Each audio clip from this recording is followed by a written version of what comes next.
can't do this video.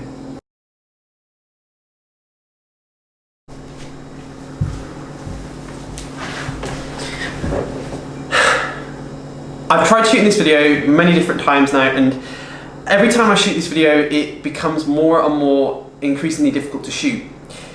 In my head this was going to be a multi-cut video with lots of nice cinematics and things like that, but I've come to realise that sort of style of shooting doesn't fit the theme of this video. So I'm simply going to sit down and do what I know how to do, and that's just to simply just talk from the heart. As you guys might already know, my theme for this year is to build, and as part of that I want to build on a range of different things to try and improve my life. I want to build my well-being, my health, my professionalism, my work as a teacher, many different things.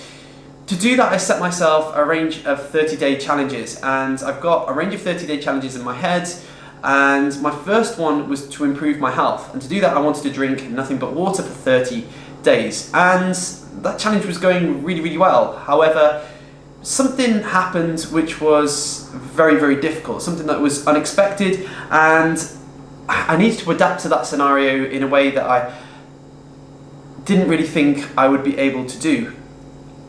As a result, I completely failed.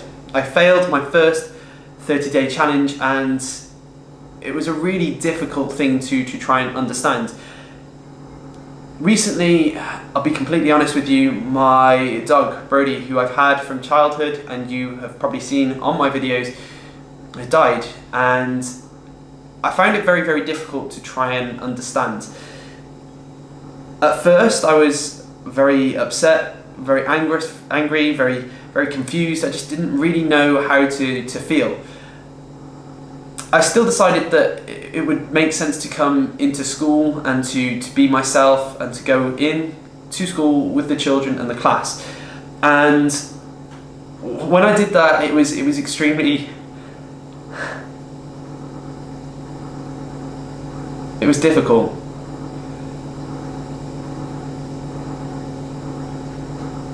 I know a lot of people often say it's just a talk, but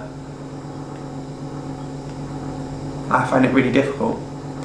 But the children came in and my feelings and emotions changed straight away. Children have this ability to sort of just cheer me up in a weird way. They will come in and, not knowing the scenario, just had this beaming smile, and as a result I couldn't do anything but smile back. And I find it difficult because I found myself happy in the class, and I had this energy which I'd got from the coffee that I drank in the morning because I was too tired first thing in the morning, which is why I failed the water challenge. But I drank the coffee and I had the energy, and I was booming. The children were loving it and lessons were going really well, but I felt very guilty for feeling the happiness. I wasn't really sure why I felt guilty up until this month, but I felt guilty because I wasn't at home. I felt guilty because I was being normal, but when you deal with loss you're meant to be upset, and I didn't really understand that. The truth is there's no right way to deal with loss, and everyone deals with it differently. My way was to just throw myself into work, as I know how to do a lot, and that's exactly what I did. As a result of throwing myself into work, I became very focused on that, but I started to pick up some bad habits. Those bad habits were things that I did to make myself feel more comfortable, and it's important when you have loss to sort of self-manage. For me, I have a huge stash of sweets that I had collected from the UK, and I started smashing it, basically. I was eating a lot of sweets, and I was drinking a lot of coffee to try and boost my energy, to make myself feel good. It helped me sort of pursue the routine of the day, and in a way it's something that I'm weirdly thankful for. I did eat a lot of sweets, and that wasn't always the healthy thing, because my theme for this month was meant to be being healthy, but it wasn't. But there's no normal way of dealing with loss, and that's the important thing that I want to stress with this video. As I sit here now, it's about a month since everything has happened, and one of the things that I found that is really beneficial for me is to simply talk to people. I didn't do that enough. I kept my emotions to myself, and although I say I'm really transparent, I'm just not. I kept a lot of feelings to myself and bottled them up, and as a result would have quite angry feelings, and it's something that I've not actually spoken to people about. In the gym, I'd be extremely unproductive. I wouldn't even go to the gym most of the time, which was extremely strange for me because I'm usually really, really good at it. I stopped drinking water so much, wasn't really looking after my health, but having things like coffee and sweets helped me start to establish more of a routine. Talking to people was really, really beneficial because it helped sustain and helped me in a range of different ways, really. It boosted my confidence, and it helped me realise that some of the habits that I'd started to form weren't really that healthy. This is take 2 because I felt like I was starting to waffle. I guess the point I'm trying to make is that there was a change in my circumstances. Grandad died, dog died, funerals. It was extremely hard, but one of the things that really benefited me was talking to people, whether that be friends, family, girlfriend, didn't really matter. Just getting those feelings off my chest was something that really did benefit me in a range of different ways. My routine's completely changed, and as you can tell through the eating the sweets and not drinking the water, I failed that challenge, that improvement in my health challenge.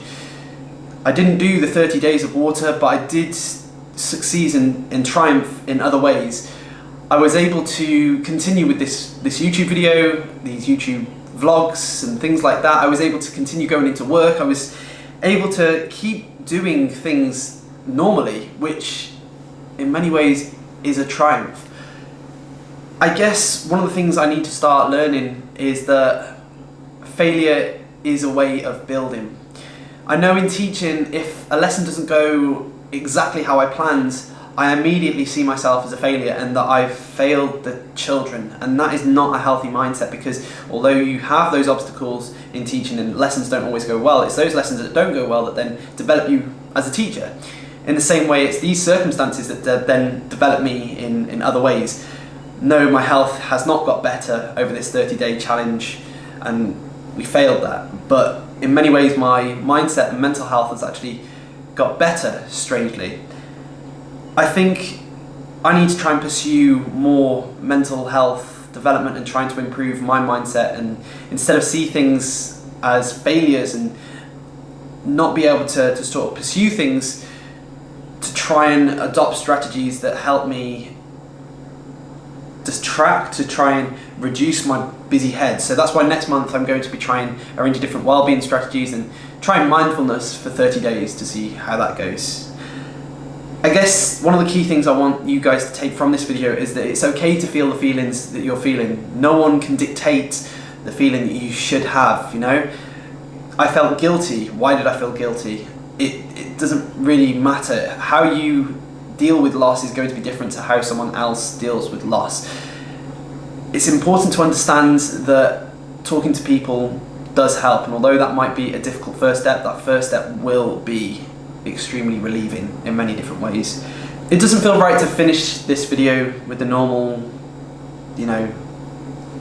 green screen things going across the bottom. No. But hopefully you've taken something from this video and learned something. So I will see you in the next one. I'm out.